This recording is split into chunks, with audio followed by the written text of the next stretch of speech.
Gente, a gente está gravando a parte 2 da aula do capítulo 35, o último capítulo do livro, né?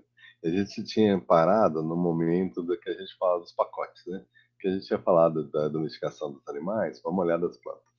Aqui a gente tem um pacote aqui do crescente fértil, né? Que ocorre entre na Mesopotâmia, né? Entre os rios, né? Meso, meio, Potâmia, hipopótamo, cavalo do rio, Potâmia quer dizer rio, né?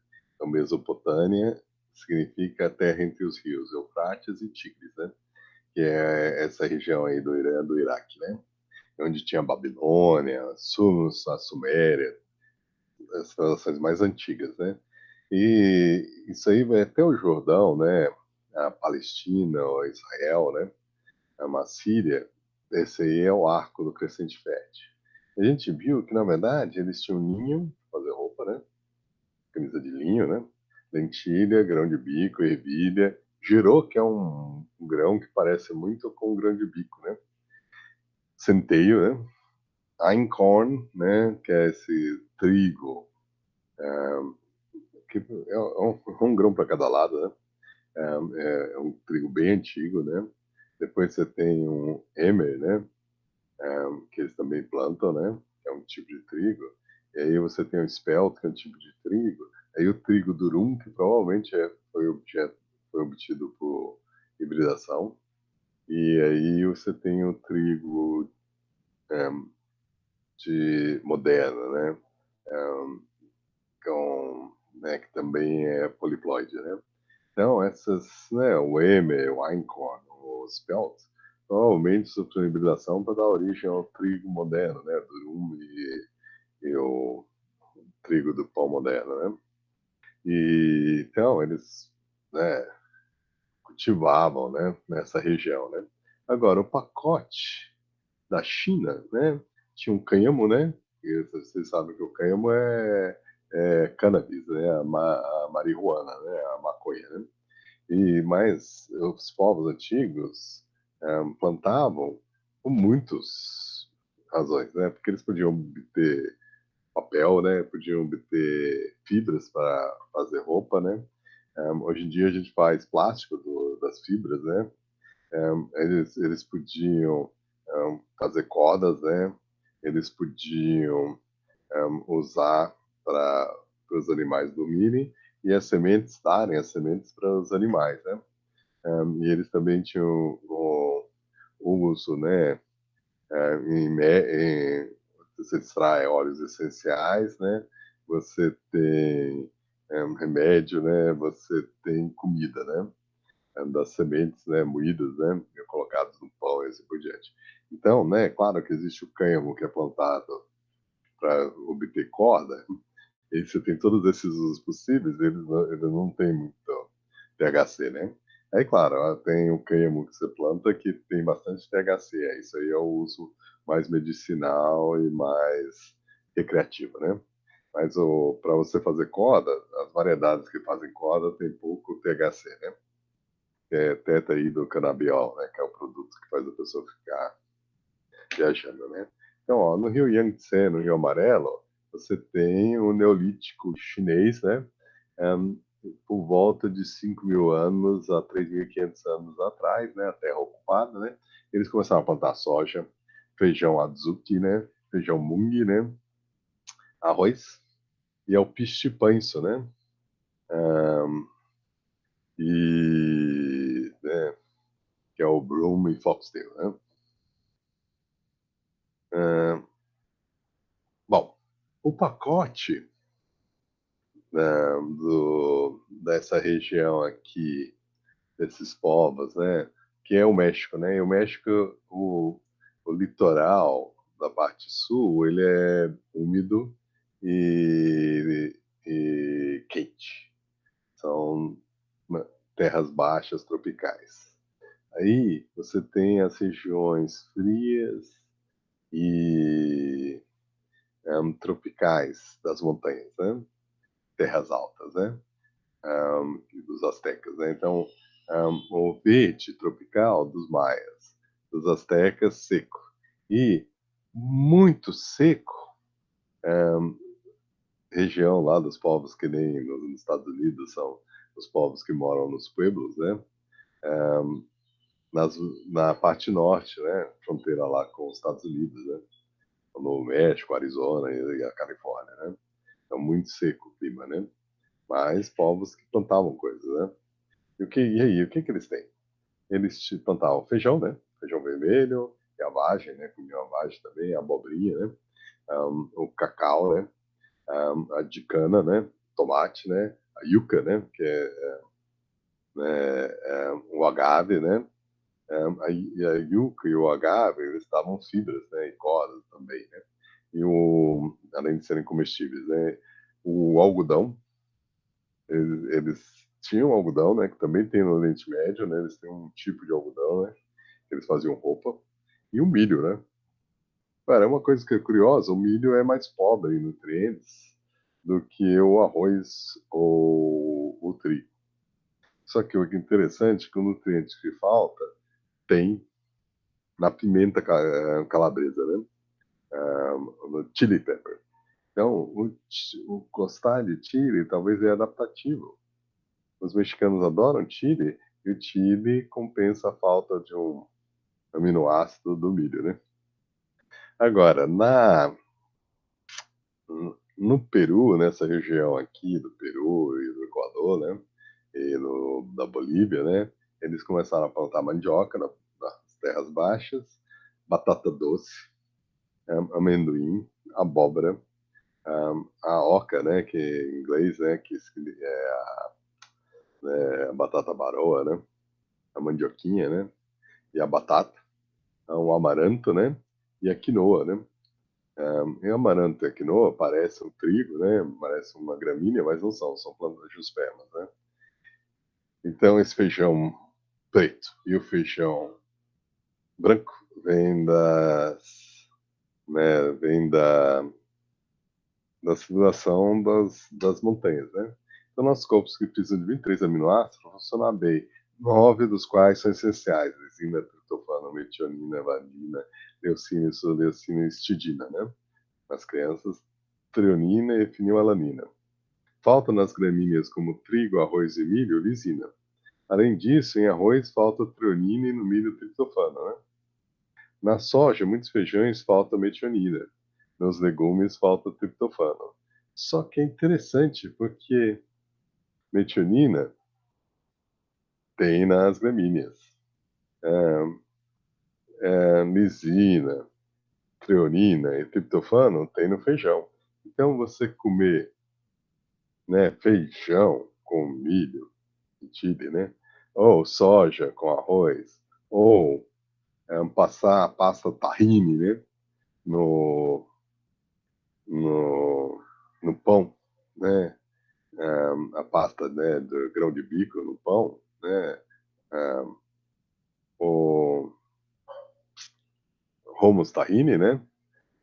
Ou passar peanut butter, né? Amendocrem no pão, tudo isso aí complementa. Então, por isso que essas combinações, arroz com feijão, né? Tamales, né? Com feijão, né? Soja com arroz, essas combinações, elas são fantásticas, né? Como tomar uma sopa de lentilha com um pedaço de pão, elas complementam os aminoácidos, né? Por isso que esses pacotes faziam tanto sucesso, tá bom? Bom, então, né, quando os europeus chegam nas Américas, eles conhecem um monte de plantas novas que eles levam para a Europa, para a África e para a Ásia, né? Então, tem uma grande troca, né, agrícola que aumentou a produção a partir de 500 anos atrás no mundo todo, né? Por exemplo, a mandioca, o amendoim revolucionaram a agricultura na África, né? E assim por diante, né? Tomate virou uma coisa italiana, né? Na verdade, ela veio do México, né? O abacaxi é nosso. Nós que descobrimos o abacaxi, né? Ou melhor, os nossos índios, né? Veio provavelmente da Mata Atlântica, né? Bom, aqui é o eixo principal dos continentes. O eixo das Américas é reto. Da África é reto, norte-sul. E da Eurásia é leste-oeste.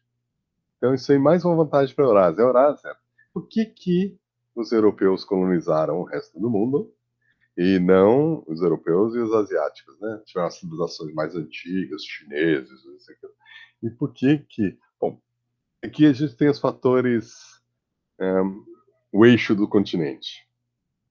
O eixo do continente, leste-oeste, permite você coisas que dão bem na China, dão bem na Europa, coisas aí os italianos começam a plantar risoto, né? Coisas que estão bem na Europa, estão bem na China, eles começam a plantar trigo, né? E essa troca, né? Tecnologia, por exemplo, os chineses começaram a fazer enxerto de plantas, né? Em menos de 1000 anos, os romanos estavam fazendo também. Então, essa troca de informação em sementes era muito fácil ocorrer aqui na Eurásia, né? Então, com animais que dá para criar aqui, podem ser criados aqui. Porco, vaca e assim por diante, podem entrar na Europa, né? Então, esse eixo permite um, a facilidade de espalhar espécies, e você tem muitas espécies de gramíneas e que eram factíveis de serem domesticadas. E muitos animais e plantas foram domesticadas. E isso aí levou a bastante comida e armazenamento da comida. Isso aí permitiu sociedades estratificadas, grandes, de população grande, densidade alta e sedentárias, né? Isso aí tudo contribuiu para o quê? Tecnologia, que aí uma tecnologia maior permitia populações maiores, mais sedentárias e sociedades estratificadas, em que você tem pessoas que fazem religião, pessoas que fazem guerra, pessoas que fazem administração, pessoas que fazem música, pessoas que fazem poesia, porque, ou seja, você pode ter várias funções, não é todo mundo fazendeiro, né? E aí você tem uma organização política maior, você começa a escrever. E outra coisa, muitos animais e plantas domésticas significa muitas doenças epidêmicas. Malária veio das galinhas, né? Gripe vem das galinhas e dos patos, né? E dos porcos, né? Varíola veio das vacas, né? A maioria das doenças que mata muita gente vieram dos nossos animais domésticos. E essas doenças permitiram a conquista das Américas, porque foi uma guerra epidemiológica terrível, né? Quando os europeus chegaram no México e depois no Peru, eles deflagraram uma, né, uma pandemia, né, que matou, às vezes, matava 90% das populações, né? Então, morreu muita gente. Então, né, imagina, se a gente já está sofrendo com 1% das pessoas morrendo com o coronavírus, imagina se mais de metade das pessoas morressem, né? Então, teve o colapso das sociedades. Os europeus conseguiram invadir porque as sociedades foram invadidas por guerra biológica, né? E por quê? Porque tinha mais espécies domesticadas, mais doenças, né? Sociedades sedentárias, estratificadas, densas, também tem mais doenças epidemiológicas, né? Agora, a tecnologia permite armas e espadas de aço e navios que conseguiam navegar os oceanos, né? Então, muitas espécies domesticadas, cavalos, o cavalo. Por que que os incas não destroçaram os europeus? Por que que os astecas não destroçaram os europeus? Cortés tinha 400 homens, Pizarro tinha 400 homens, né? Por que que eles não foram destroçados? Eles estavam invadindo países com 1 milhão de pessoas, né, ou mais. E o principal motivo é que um cavalo intimidava, né? Se você está em cima do cavalo, você se locomove mais rápido que as pessoas, e se uma pessoa quiser peitar o cavalo, você e o cavalo juntos pesam entre 500 a 1000 quilos, né? Então você derruba uma grande quantidade de pessoas só avançando, né? Os cavalos eram treinados para morder e dar coices, né? Então eles também lutavam, né? Só que de cima de um cavalo, você bate das pessoas de cima para baixo, as pessoas estão de baixo para cima. E então elas tendem a sofrer mais, né? E outra coisa também, né? Como né? A tropa de choque é quando eles vêm de cavalo para cima de uma multidão, né? A multidão sai correndo, porque é um cavalo é enorme, pesa muito, e um cara em cima batendo com um cacetete, além de tudo, né? É difícil segurar, né? Então os cavalos fazem parte. E as armas também eram intimidantes. Só que as armas da época, elas demoravam, né? Então, a não ser se você estivesse atrás de um muro para você se proteger das flechas enquanto você prepara a arma de novo, elas não tinham tanto uso quanto as espadas, né? E as armaduras, os astecas não conseguiam furar as armaduras de metal, né? Os incas também não. Então, e o pessoal da época, eles, se você acha que, né, o pessoal que faz kendo, que faz karatê, que faz judô, né, sabem artes marciais, eles sabem, né, mas sobreviveram, porque é mais recente o período de guerreiros, né. Só que a Europa é líder da, do mundo, né, em artes de armas, né, tanto que o canhão é europeu dominou o resto do mundo, né? É uma arma de fogo, europeu, dominou o resto do mundo, né? E hoje em dia, né, o estilo europeu de fazer guerra, tanque, avião, isso aquilo, né, ou seja, dominou todos os outros povos, né? E a gente esqueceu as artes marciais medievais, né? Só que as artes um cavaleiro medieval e o pessoal da Renascença que invadiu ao México, Peru e conquistaram as civilizações, eles eram mestres de artes marciais europeias. E um sujeito usando armadura e com uma espada de um metro e meio, ele é como se fosse The Walking Dead e você. Ele saiu, né? E você é o Jesus, né? Aquele cara lá que saía correndo e pulando, né? Era como, né? Ninguém conseguia pegar eles, né? Porque eles estavam de armadura, e eles pegavam todo mundo, porque com um corte, é que nem um samurai, né? Com um corte, corta uma pessoa na metade. Putz, outro arranca a cabeça, outro abre a barriga, né? Então, espadas eram proibidas de serem vendidas para os astecas e para os incas, né? Por quê?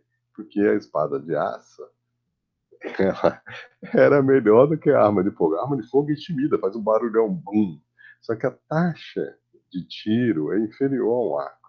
Mas, né, os índios chegavam perto, né, atiravam com arco e flecha, não tinha efeito, eles estavam usando armadura, né? Aí eles atiravam com as armas, bum, fazia o maior barulhão. Aí depois eles vinham para cima. E quando eles vinham para cima com alabadas, com espadas de aço, né, era uma matança. Então, tropas pequenininhas conseguiam ter um efeito como se eles fossem super-humanos, né? Invulneráveis, né?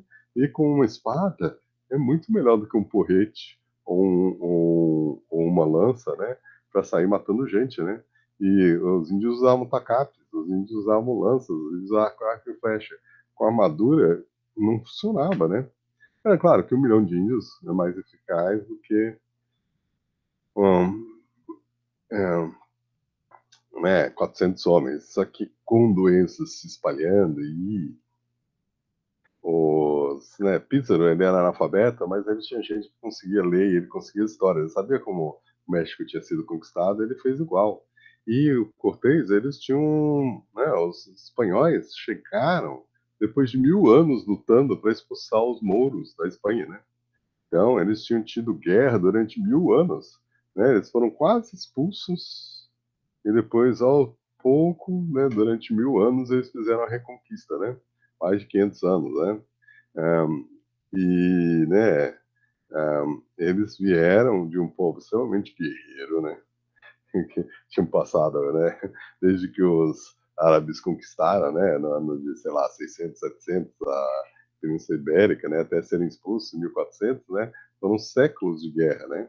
E os espanhóis, eles um, sabiam de tanta competição contra os mouros, contra os outros países da Europa, contra, né, é, eles chegaram sabendo criar aliados, né? Então, os astecas, eles não eram muito populares na região por causa do sacrifício humano e né, um, e dos tributos, isso aqui, e os os europeus, né, chegaram, foram bem recebidos pelos astecas, porque eles acharam que eles eram deuses. Eles imediatamente começaram a combinar com os povos subordinados a fazer um grande levante, com doenças se espalhando, né, guerra epidemiológica, né, guerra biológica rolando, o império entra em colapso e eles, fazendo aliança com os povos locais, destruíram os astecas e assumiram o lugar. Tá? Então, tudo isso aí é fruto da tecnologia, da organização política, da habilidade de escrever, né, e da epidemiologia, mas isso veio das muitas plantas e animais domesticadas. E o último fator é o eixo leste-oeste, ao invés do eixo norte-sul, né?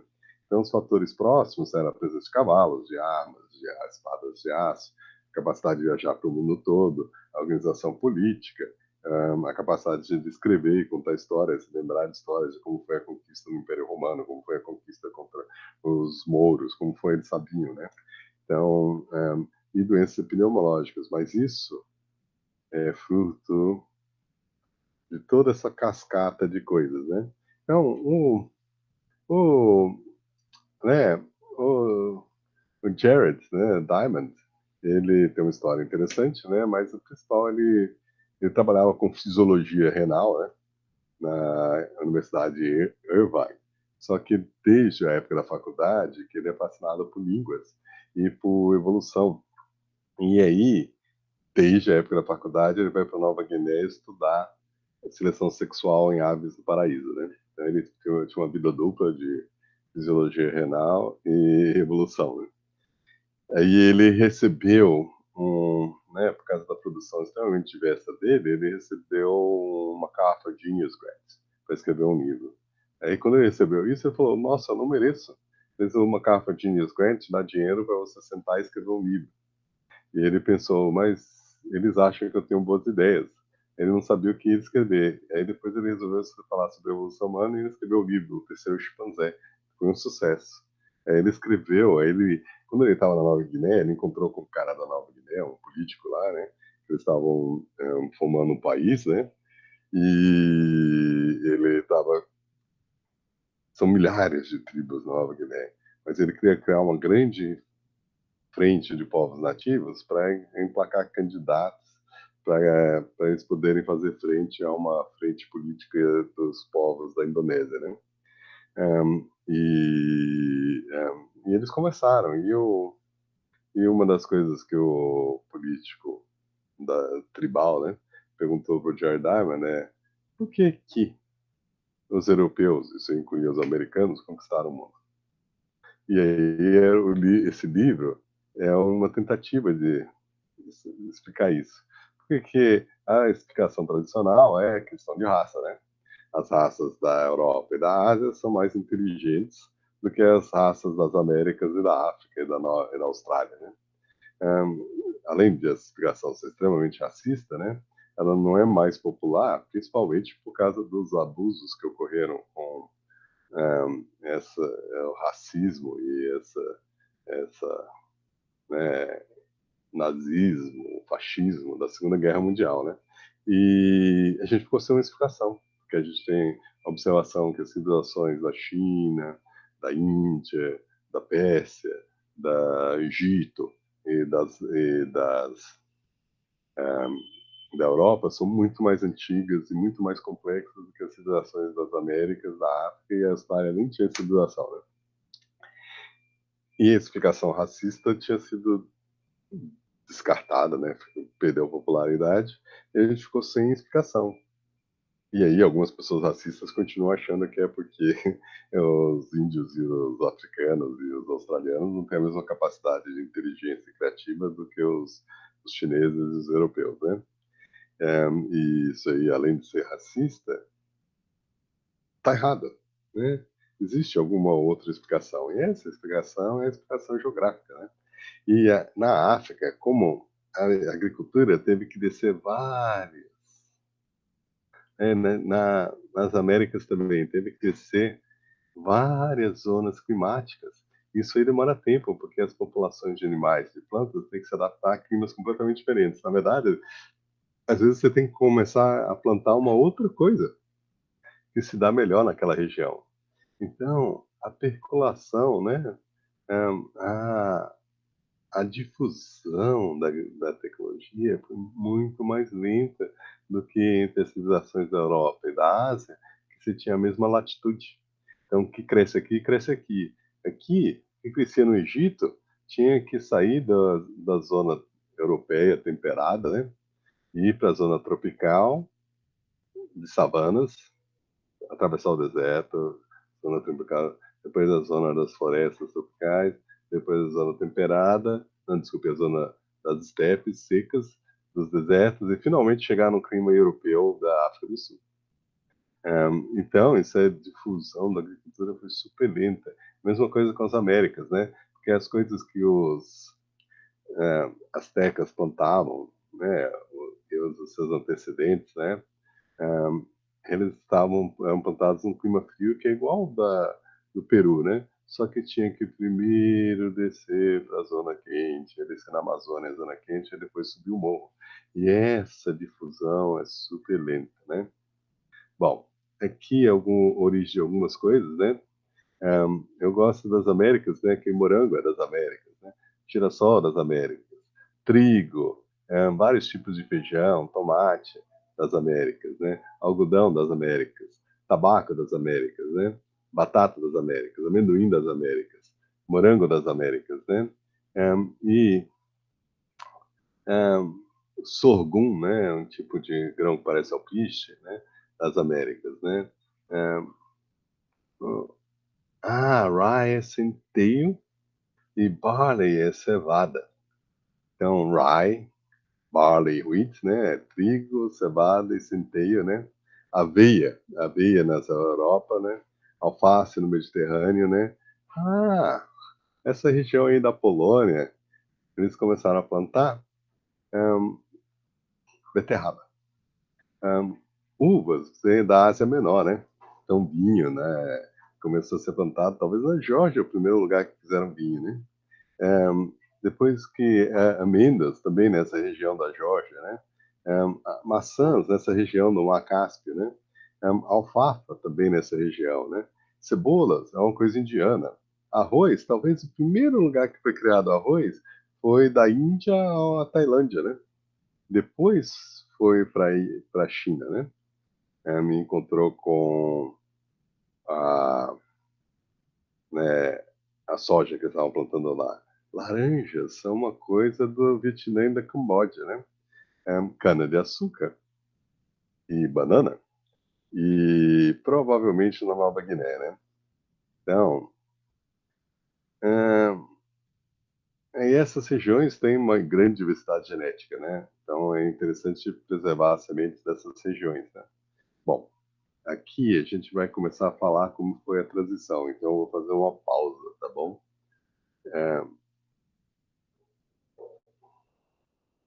Então a gente está fechando a parte 2. Interromper a gravação, então até mais, fechamos a parte 2.